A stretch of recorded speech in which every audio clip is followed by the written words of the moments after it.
morning, everybody. Dr. Rick Wallace here, dropping in on you. And yes, I'm actually out in the truck making a quick run.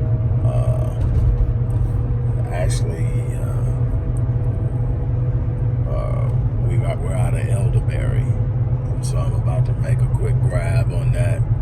And I decided to drop in and talk to you on something that is obviously at the top of everybody's list of concerns, and that's what's going on with the way the coronavirus is being held. I've talked to you on a lot of different topics from a lot of different angles, from population control to global trade wars to everything except I don't believe that this virus is natural.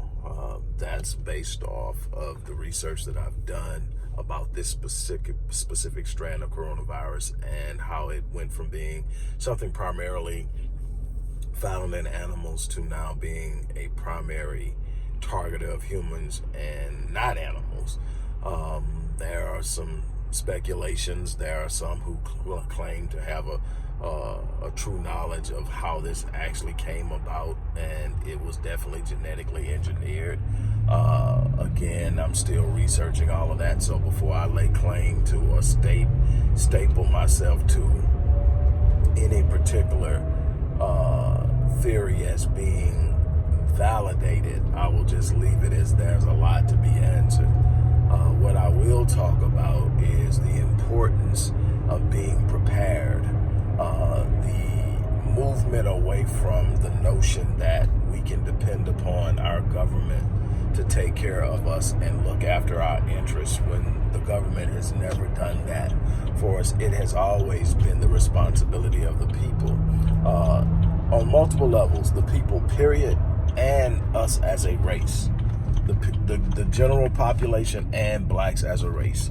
It has been upon us the responsibility of looking after and taking care of ourselves. It is not going to happen by politicians meeting the needs of the masses. Politicians are there to help manage power plays, power structures that are set up by a certain elite group of people. And if we haven't figured that out yet, we've got a lot to learn. So that's the first thing. Second thing is, I saw a post today where a brother was talking about the fact that his biological brother was laid off from his job at Marriott. And that when he tried to apply for unemployment, when they checked with Marriott said he hadn't been laid off. He had been put on a 0-hour work schedule indefinitely, so he wasn't unemployed. So he didn't qualify for unemployment, but because he wasn't working the number of hours to qualify for health insurance, he no longer has health insurance. So he no longer has income. He no longer has health insurance. He can't tap into unemployment because the employer is not listing him as unemployed. And so that's not a payout. And so now he's got to actually figure this out over the course of however long this has a negative impact on the hospitality industry. Now, I've been preaching this for the longest, is that one of the major dangers of totally dependent upon a company or a job is the fact that no matter how good that job is, it doesn't belong to you. You don't get to choose when it ends and how it goes. Yes, there are risks with being self-employed. I can tell you, I've probably ran into all different types of these variables over the last 30 years. You're going to have your ups and your downs, your ins and your outs, but you're never going to wake up and lay yourself off. You're never going to wake up and say, well, you know what? We no longer need you. Right now, we can't afford to keep you. You're going to find a way to adapt to whatever's going on, and you're going to do the best you can at that moment to keep it moving. Sometimes you're going to adapt and adjust great and awesomely.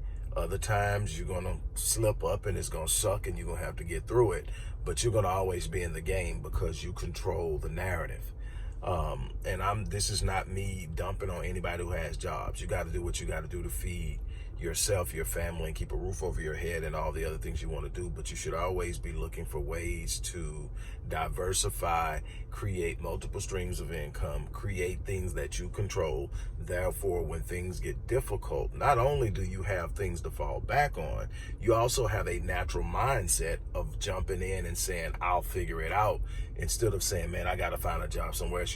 When you say that, you're saying, I'm going to have to depend on convincing someone that they need me right now at this moment, when there's so much volatility on the global financial market.